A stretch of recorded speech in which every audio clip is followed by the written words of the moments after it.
else coming on. Good evening. This is Jim and Wendy Howard with Trinity Security Allies. Your church's safety is our ministry. I just wanted to welcome you tonight. We're going to get into verbal de-escalation here in a second, and we're going to go through this. This is a class that really is, if done right, is 40 hours. So we're going to try to go through the bare necessity of it in 30 minutes. So stay with me. But if you want to learn more about this, please reach out and contact us at TrinitySecurityAllies.com. Anyway, we're going to go ahead and get started. So back in the first bombing of the World Trade Center back in the 90s, the Norfolk Police Department and the FBI joined together to start training officers and supervisors in what they called hostage negotiation. Now, with the city of Norfolk, we changed it to crisis negotiation for a reason. Most of the time, we were running into people in crises and not really a hostage situation. So we kind of took it to where it would cover all. Now, when we started this, when I went and started this back in the 90s, there was a Time magazine that had a picture of a person just like this on it. This isn't the picture. But what the FBI told us was that if we saw this type of person in a hostage situation, that there was no win scenario in it a lot of times. These people were not going to give up. There were going to be deaths, collateral damage. And so what you tried to do was you tried to get the people as far away from the situation as possible. So these were the type of things that we learned. But we also learned about crises. Now, today we face a different terror. We see rioters, we see Antifa, we see people who plan to disrupt the church. We call them prophets when we're doing our training. And one of the things that we want you to understand is if you see any one of these in these photos, you don't try to talk to them. Now, the prophet, you may want to escort that person out of your church, but the other part of this is if you see any of these other people on your church property, you contact local law enforcement immediately. These are not the type of people that you're going to be able to discuss terms with. They want you to cease and stop doing what you're doing. Now, the prophet, of course, is something different. But in crisis negotiation today, and especially for the churches, we're going to see a whole different set of problems. You have to understand that since COVID-19, even before COVID-19 started, there was a lot of lost jobs. There were overall health issues. You know, we're finding out now that even though COVID-19, you know, there were so many terrible deaths with it, there were also issues that were not covered or were not taken care of during that time frame. So overall health issues are a concern right now and set up a set of problems for your churches. There's also suicide. There's a higher rate of suicide, domestic issues, overdoses. All of these we have seen an increase in cases. So what can we do to help out when somebody walks into our church and we see these type of situations happening? So the first thing that we have to do is we have to take a look and see what a conflict is, because this is where it starts. A conflict is perceived blocking of important goals, needs, or interests of one person or group by another person or group. Now, the example we're going to use for this right now is child custody. Conflicts are normally handled two different ways. There's the constructive side. If the spouse didn't like or wasn't happy with the court results, then they would go back to court and try to get it changed. The destructive side is where the loser of the case would take the children without permission. Now, the thing of it, in any conflict, we have a resolution. Now, the resolutions can be adaptive, and that is where the person sees that they've done wrong, they return the children and say they're sorry and accept whatever thing happens next. But the maladaptive is leaving and not returning or taking the children hostage. So what we always want to do in our resolution is we want to have it as an adaptive revolution. Now, what causes a crisis? Significant loss. Like I said, we're talking about COVID-19 right now. It could be the death of a family member. It could be a loss of a job. It could be family relationships. We've seen domestic issues go up, health concerns, financial problems. Businesses have been going out of business because the being shut down has really just ruin their livelihood. Or it could be work or school issues. Most of the time when we see things on active shooters and it's involving a school, there's an issue there at school that needs to be addressed. It is a crisis to a person and it needs to be dealt with. And so these are the type of things that we're going to start. We've already started looking for these in our threat profiling, but tonight we're going to talk about different ways that we can kind of work through these and help the person that's in need. Now, I said this as a joke today. I was at a meeting and I joked about that this is really a good course for men, us men. We need to understand and be better at communication than we are right now. And trust me, as many years as I've worked in this, I'm still not the best. But we need to start learning about the different stages, like in crisis. What is the stages of crisis? Well, pre-crisis is just your normal routine. You get up in the morning, you go to work, everything seems normal, not aware of anything, of any looming crisis or anything like that. But then we have a trigger. And when the trigger happens, we go into what we call a crisis.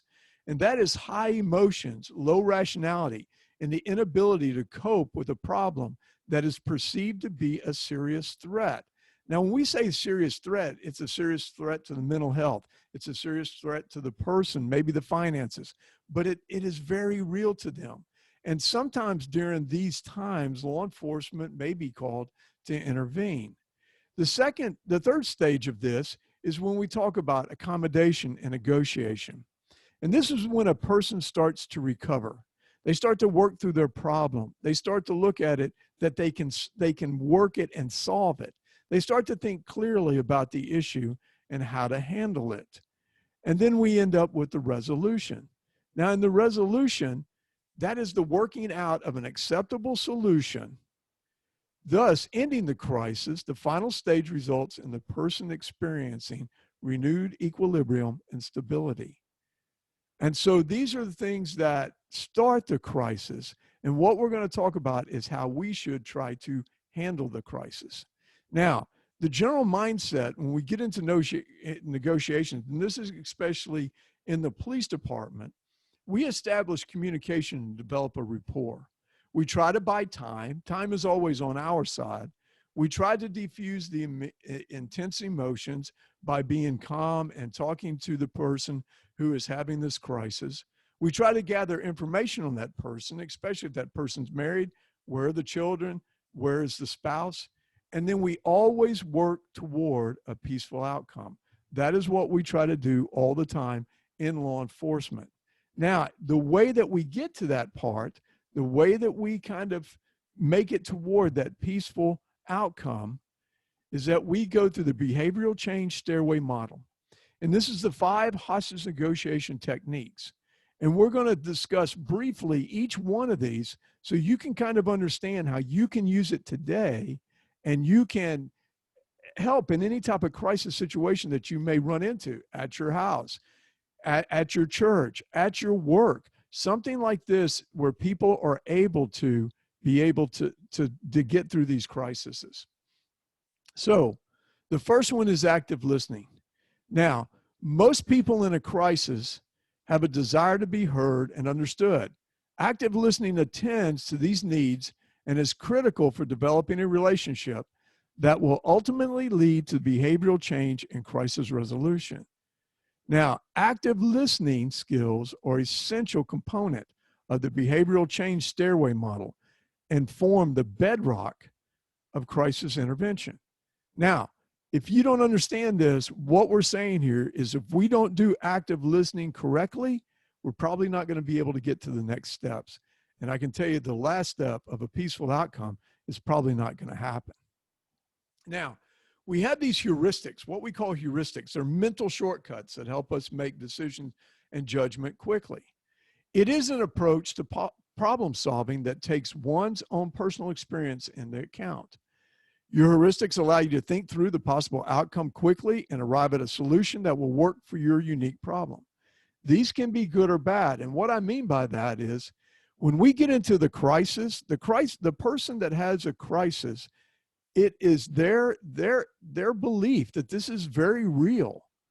But we who have probably been through this or maybe have gone through this same crisis may not see it as a big deal. But we kind of have to put that away because we need to sit and listen to the person that wants to talk to us. So the core active listening skills we go through are like mirroring. And what that is that's just repeating the last few words or gist of the person in crisis. Let me get this right. You just lost your job and you have a wife and 2 kids that you're trying to raise. Attentiveness, make sure that we're paying attention to what they're saying. We may paraphrase. Now, what we mean by paraphrase is that we repeat what they're saying and kind of say it's in our own words. Like they may say, I lost my job and I hate my boss and I'm so upset. So we might come back and say, so you're angry at your boss because he's fired you. So where do we go from here? Emotionally labeling, what that does is diffuses it emotionally. In other words, you sound angry or you seem frustrated. And I hear frustration in your voice, but at least you're listening to them and they're seeing this. And we go back to summarizing, which offers a restating of both the content and emotional expression by the subject. So we clarify here. So let me make sure I understand. You lost your job for no apparent reason.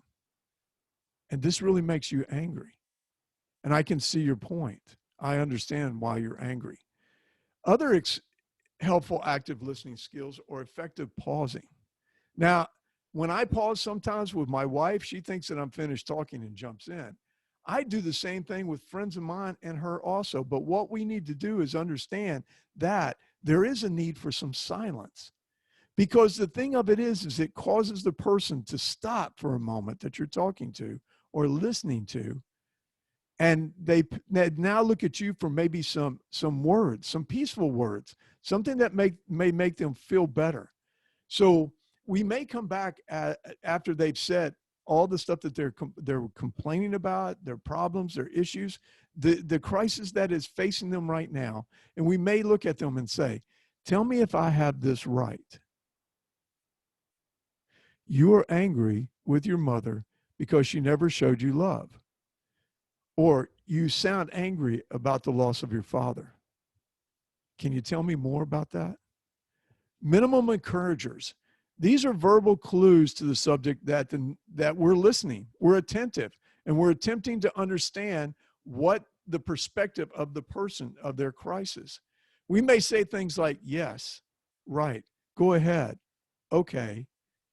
Always try to do open-ended questions. The reason why we do open-ended questions is because it expands on his or her response to decrease emotionality and bring the person in crisis to a more rational level. If we just ask questions like, so you had a bad day today? Yes. Tell me about your bad day today. So we get the person to open up. They start to get into what is going on. And also, when we see these high energy levels and they're up there, when you ask these questions and they start to answer them, you start to see them come down. And the more they come down, the more it's going to help you in it. And then we use the I statement, you know, we get into like, I have never, like if somebody just lost a child, I could look at them and say, I am a father also. But I can tell you right now, I would never, I can't even imagine what it is like to lose a son. I would be devastated if something like this happened to me. I can really see that you're in pain or you're hurting. But once you do that, you're kind of transferring some of this back and forth so that they truly do understand that you are listening. But it has to be something that you do pay attention to them. You do not try to frustrate them or make them angry. You just listen. This is so important. Listening. Now, sometimes you have to ignore challenging questions. Now, what we mean by that is sometimes, and especially in today's world, what we're seeing are people saying, well, you don't understand because you're not the same color of my skin, or you don't understand because you've never been there before, or you don't understand. When we have people that say that, try to go back to what the problem is all about. Let's get back to the problem. What was it that you were telling me about? Go ahead with the open-ended questions like, what? What happened today that caused you to find out about this? Or why does this really upset you in the way that you're talking to me about it? These are the type of things that you need to be doing, is keeping the conversation going until we can get to the second phase. Now, one of the things that I always like to do is I like to go out and I like to find Bible verses on the things that we're talking about. So when we look at these, the Bible verses on active listening, Proverbs 18:13 says, to answer before listening, that is folly and shame. Philippians 2:4, let each of you not only to his own interest, but also to the interest of others. And in James 1:19 says, my dear brothers and sisters, take note of this. Everyone should be quick to listen, slow to speak, and slow to become angry. Now, the second phase that we look at when we talk about the behavioral change stairway model is we get into empathy. Now, empathy is a natural byproduct of effective active listening. If you start to listen to the person, you pay attention to what the person is saying to you, then normally what happens or should happen is you start seeing through their eyes what is going on. You start to take their perspective of this. You start to understand why they're angry, why they're in this crisis, why they are having these problems, because right now you're starting to look through their eyes at the situation that they're in. Now, when we talk about empathy, we have to be careful with the tone of our voice. We have to be concerned and not patronizing. We have to make sure that they understand that we are concerned. Look, when my daughters come in and tell me about some of their crises, and I know they can tell that I'm patronizing, I'm like, really? This actually happened? They know that. They spot that. And a person that's in crisis will do the same thing. We have to be careful with our kinesics. Now, when we talk about threat profiling, we all know about what kinesics is, and that is our facial expressions. We need to have nonverbal communication. We should try to keep our arms uncrossed and not our hands on our hips or tapping our feet. We may react to this defensively to the level of the energy and emotion that someone else is pouring out in front of us, and it causes them to realize that we're not really paying attention. Take a deep breath, however slight, and realize that we have been here too. Whatever this person is going through, we have had some sort of crisis that is just like this person that we're talking to. Now, we might not remember it, it's been a while back, but we have all been in some sort of crisis, in some sort of pain.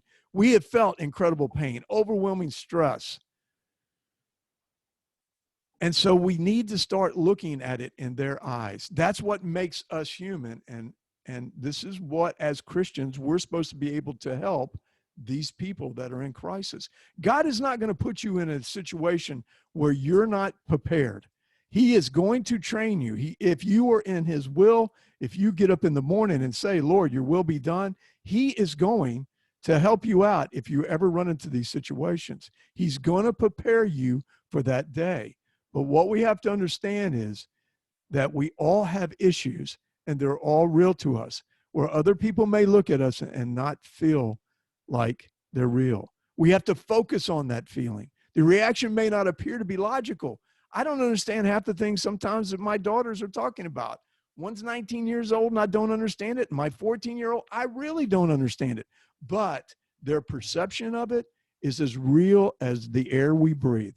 So we have to pay attention to it, and we have to listen. And we need, especially if we're going to be with our children, work with our wives, our family members, our coworkers, we have to listen to them and understand that whatever they're going through is very real to them. Try to avoid to overreact.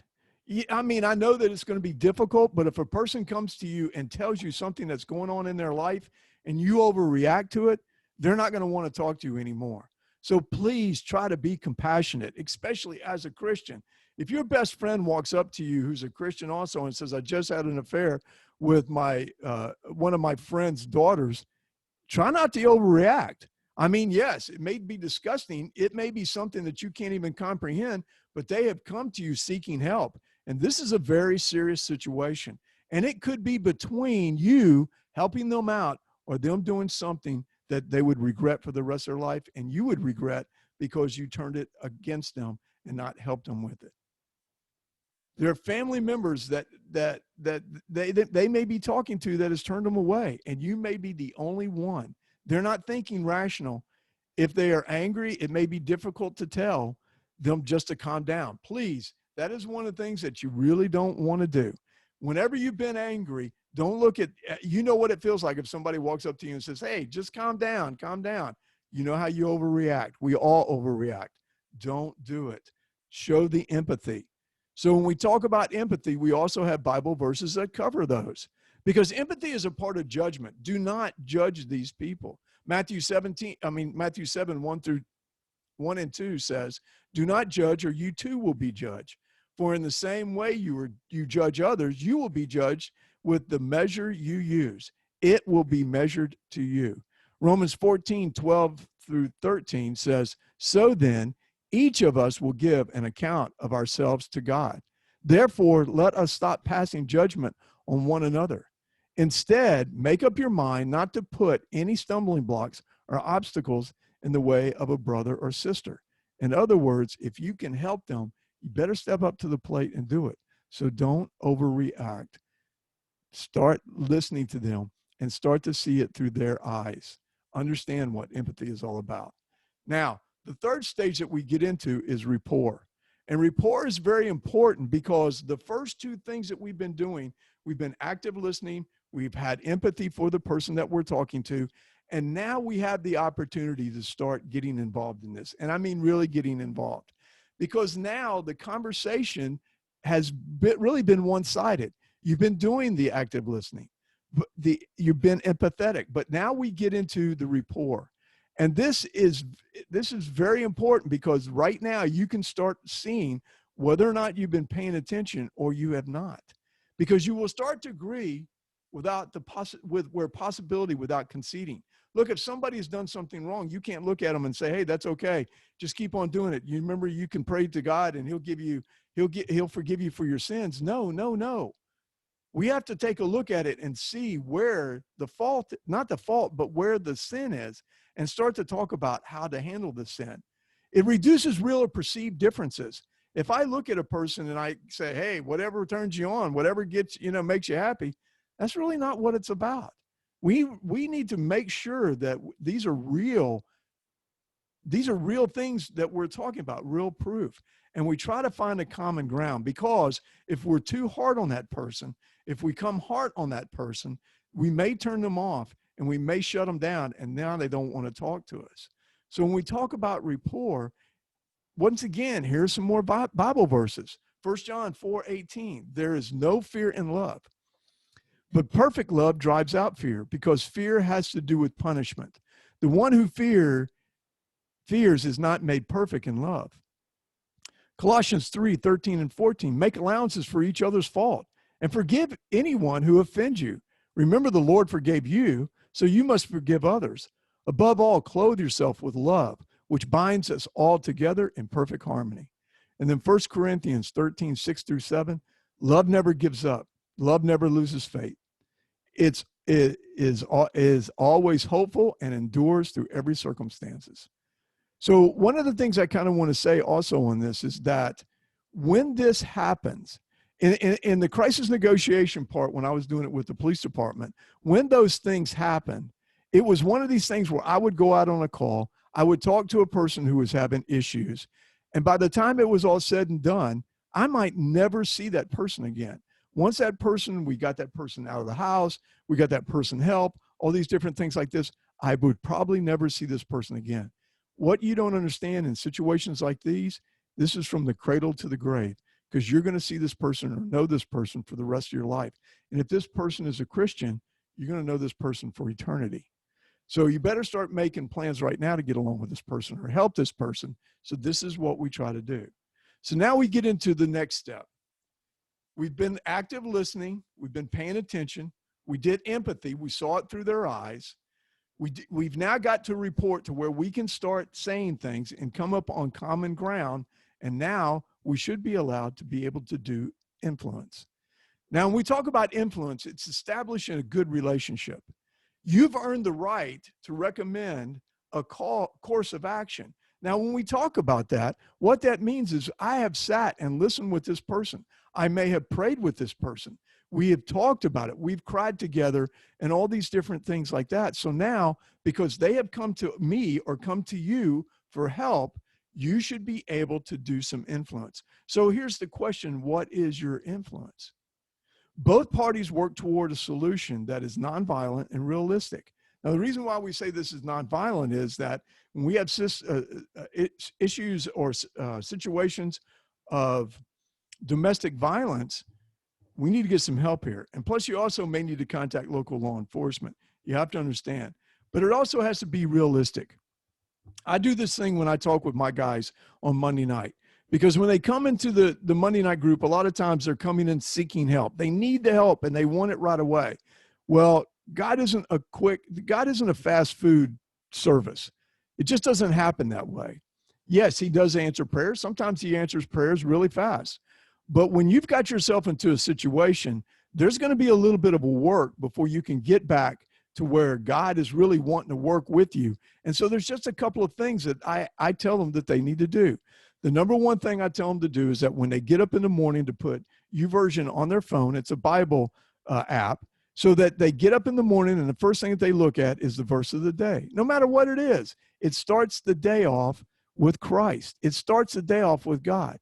And as they get up, instead of complaining about good God morning, they get up and say, good morning, God. And they start to have that conversation. Look, tell God what you've got going on today. Tell God that you've got this meeting. Help me through this meeting, Lord. Let me be your light. Let me be the salt that people see it. And then the next thing I tell them to do is to have a conversation with their father in the afternoon after their job is done.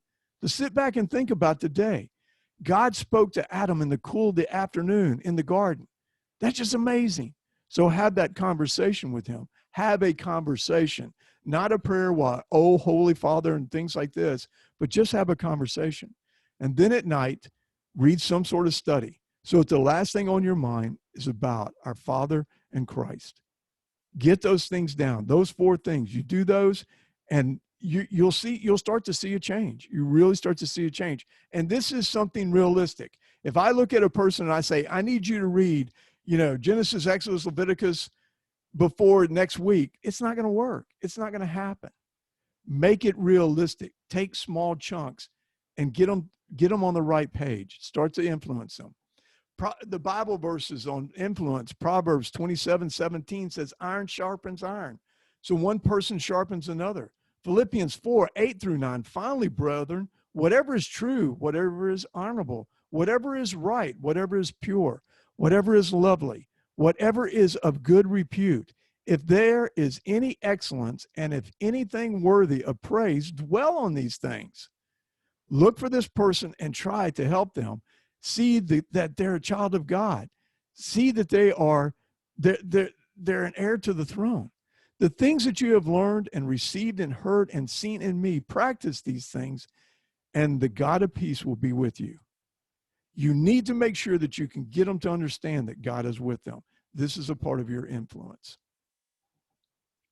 So we go to the fifth stage of the behavioral change. And this is where really the rubber meets the road.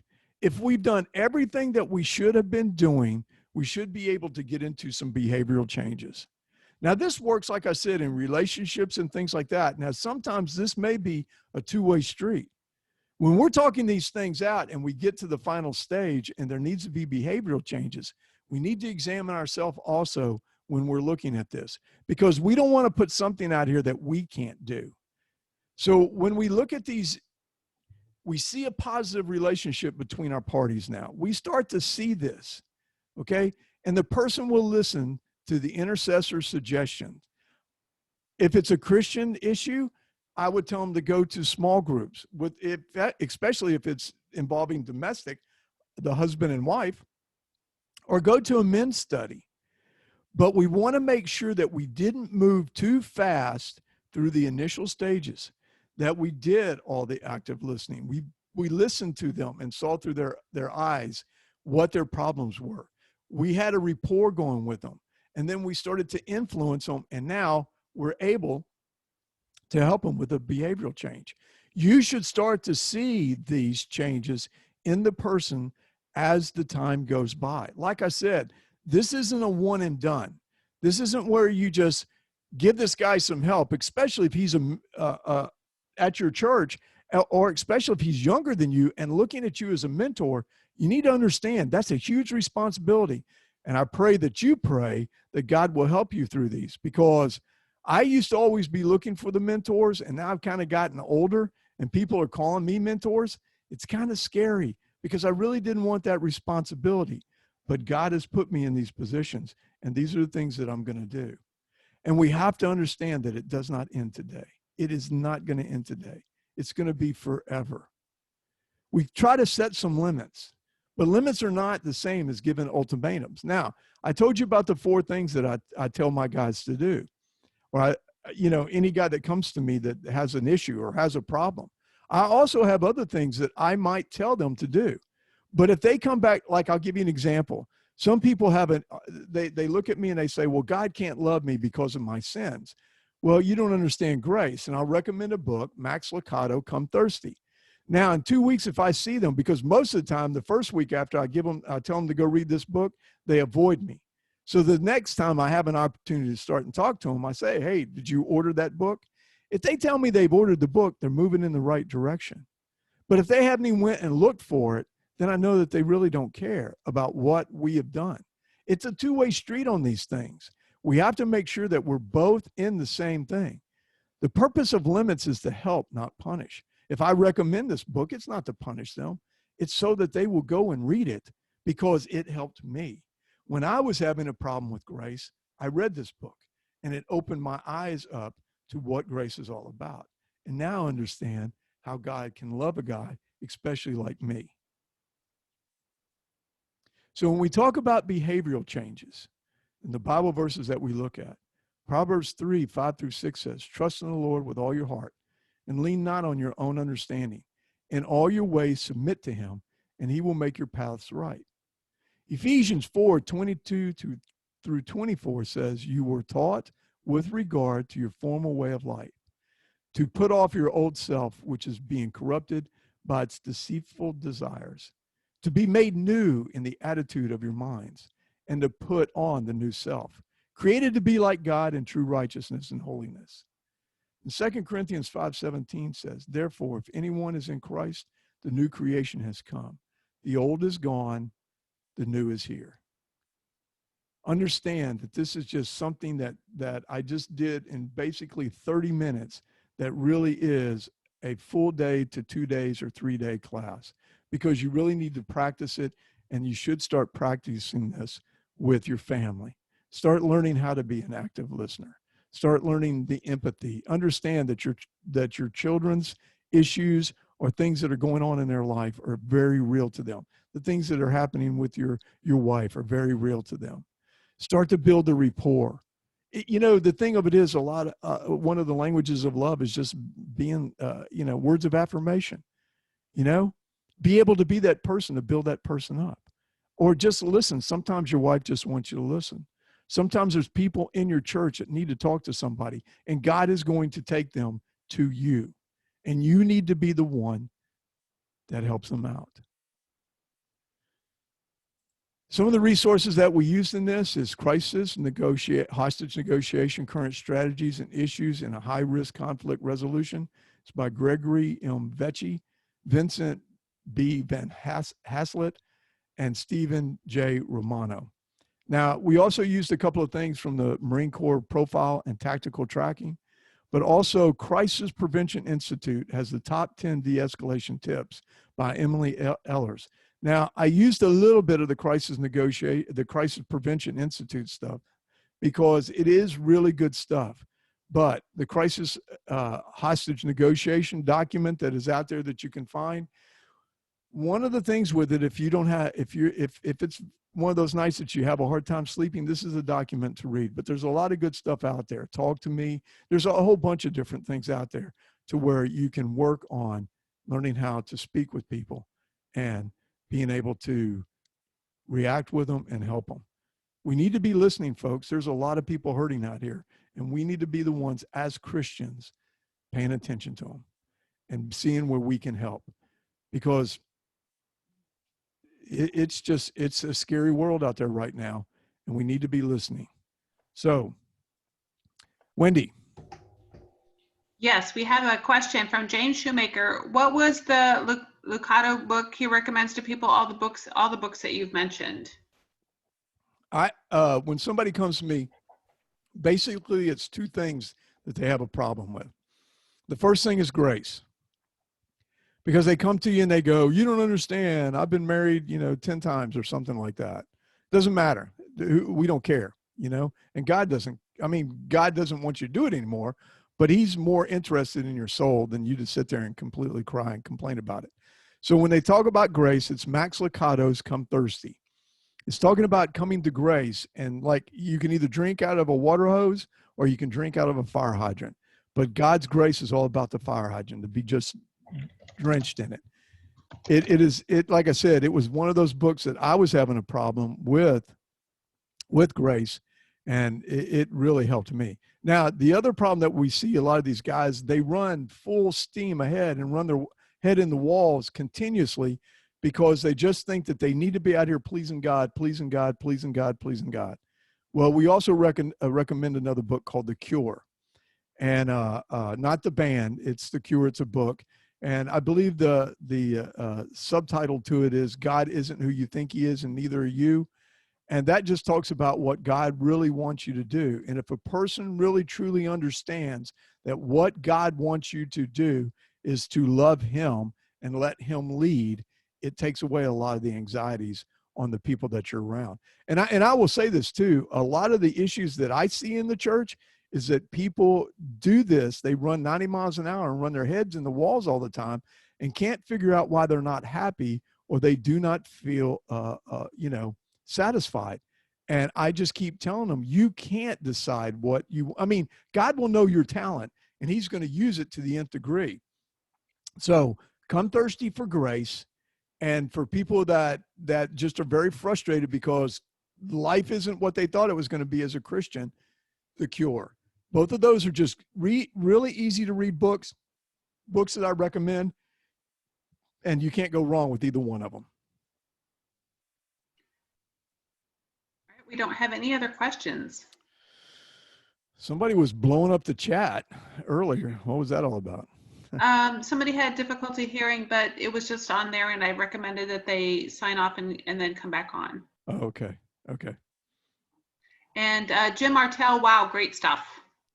Like I said, this, we're trying to get as much information as we can out here. It's very difficult to do this in just minutes, but we just want everybody to understand that there's more. And these are one of the classes that we can come in and teach and do the full, the whole thing for you. We also get into listener participation when we do this. We get people up and talking, and it's just really a good class. And especially it helps everybody out as far as what they're facing today. Every time you walk into church, you're facing some sort of crisis. I promise you, it might not be your crisis at that moment, but it's about to come to you. So this is just one of these courses that we really like that needs, I say this all the time, that if your safety team isn't the most friendliest ministry in the church, then really maybe you need to be paying attention to it. You might need to find out why. Because if you got gunslingers in that don't want to talk to anybody and they're running on their own, you're going to have issues. You're going to have problems. So understand that we really need to be able to communicate with everybody that walks into our church, because it is so important. We don't have, I apologize. We have one more question. Do you have any training coming up locally? What's on the, yes, don't we? Is that I closed? know there's one in South Florida, but it's that's closed for the church only. I know we're going to be in Norfolk. We're going to be setting up some church safety network group meetings. I know that we've talked to Alan Welkett, and he's willing to come with us for some of those meetings. So we are looking for some host churches for those. I tell you what, let's do something here. Let's talk about this for just a second. I might be getting myself in trouble, but let me talk about this.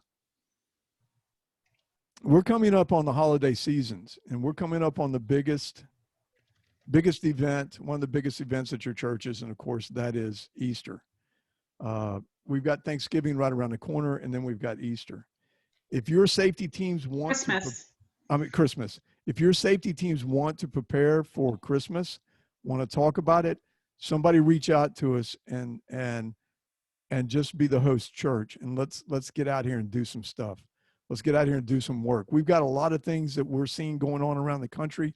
We've got a lot of new stuff that we'll be talking about. And plus, I'm going to throw something up here on the screen here in a second, and we'll talk about that for a moment. But let's find us a place. Everybody that's listening, find us a place. We'll come. We'll come and do some training. Email Wendy at trinitysecurityallies.com. I'll figure it out.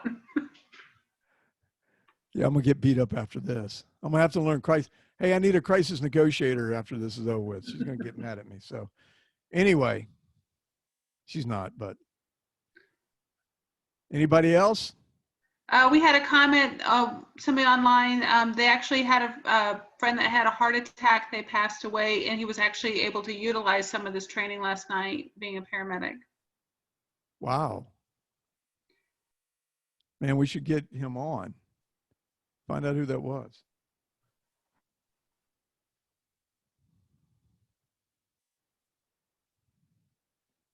And I think that's it. All right. I want to, if there's no more questions, if you got some, go ahead and still ask them. But I know that most of you are really wanting to get off here so that you can go watch the debate. So let's get through this. Okay. We've got it at our editors. We're editing it right now. I finally got finished with my book. It's called God's Unseen Plan. If you want to receive a copy, all we're asking for the paperback is a $25 donation. If you want the hardcover, it's $30, 30 plus donation. So that's the easiest way you can get a book. And it also helps out our ministry. So go to trinitysecurityallies.com. I know a lot of y'all have been asking me to do this. I felt led during the COVID outbreak when we were shut down to really start sitting down and working on this. And I am really excited about it because everybody that has read it so far has been telling me it's really good.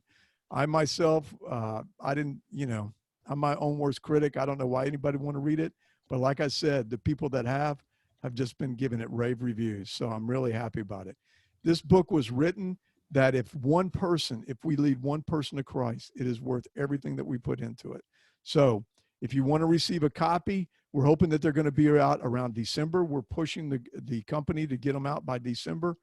And it's $25 for the paperback, $25 donation. Or if you want a hard copy of it, it's 30 plus donation. Okay. Facebook, we are always out here on Sunday night, Facebook Live at 8 o'clock. We always talk about the things that we're seeing, things that are going around the country. There is a lot going on. If you haven't been paying attention, you should come out this Sunday night, because there is some breaking news that was told to me last night. And we're not going to get into it tonight, but it really concerns me. It really concerns me. So come out this Sunday and we'll talk about it. We also have our YouTube page where we do our church security, all these things that we're doing right now, we're going to be placing up there. If you want access to it, we'll talk about that in a second. Some of these that we do, they're for free.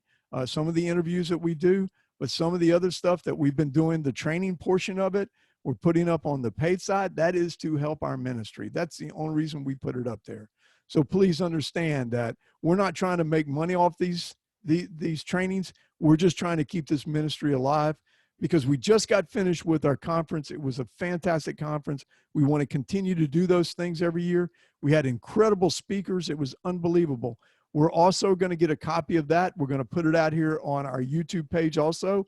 There will be a price for it, and but you'll be able to show it to your church or watch it at your leisure. We also have free resources on our webpage.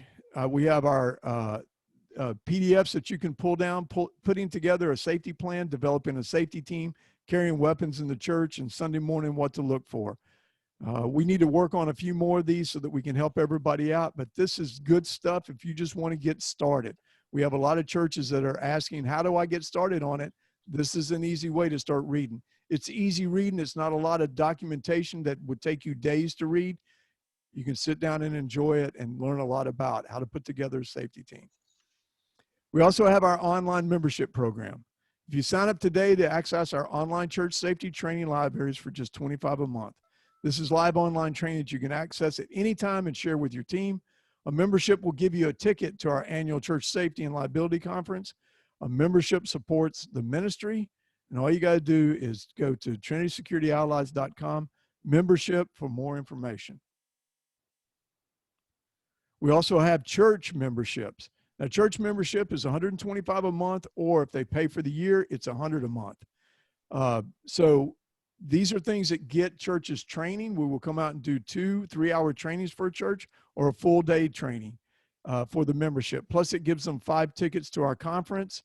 And so if you know some churches, and we're looking for sponsors and people to help us, because it's just that we want to get out here and we want to get to these churches that are under 500 because they need this training just like the bigger churches do.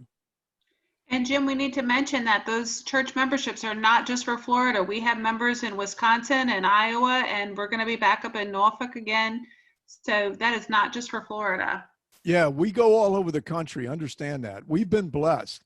I mean, some of these places that we've been to, we just got back from Iowa, and it was just fantastic to be up there because everybody needs it. This isn't something that is just meant for one church. I don't know. I really, truly do not know of a church from big. We talked about what happened in Memphis, Tennessee, to what happened in Sutherland Springs. It does not matter the size of the church. You're going to have issues. You're going to have problems. Are you ready for them? This is where we need to get in and do some training to help you be proactive instead of reactive. So let me just talk about USCCA again. We had them at the conference. They were fantastic. Ricky was just wonderful.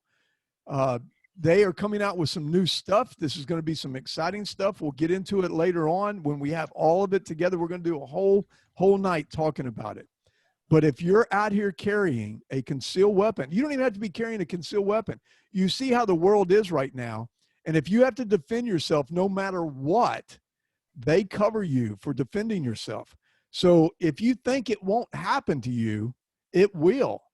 And they provide top-notch education, training, and self-defense legal protection for all responsible armed Americans, and that should be armed and unarmed. Join now to gain true peace of mind with USCCA's legal and financial protection and support our ministry. That we are an affiliate of theirs, and they really do take care of us. It is just something that has been a godsend and a blessing to us, and I can't say enough about the service. There's so much training stuff that we use from them, and they're just a wonderful group. Anything else, babe? Nope. Subscribe to our YouTube. We do have the free trainings online that we have out there. So go to YouTube and look up Trinity Security Allies. And that's it. Well, thanks for coming out tonight. It's been a while. It's been a while since we've done a webinar. I kind of got rusty there, but I really appreciate y'all coming out, and I look forward to seeing you next week. I don't know what we're going to talk about yet, but we will be putting something together. So just make plans. As soon as we decide, we'll put it out there. Wendy will advertise it. But please be safe. Protect your flock. Be careful out there, and just be blessed. Thank you so much for what you're doing, and thank you for supporting us. And as always, God bless you, and God bless this country. Good night.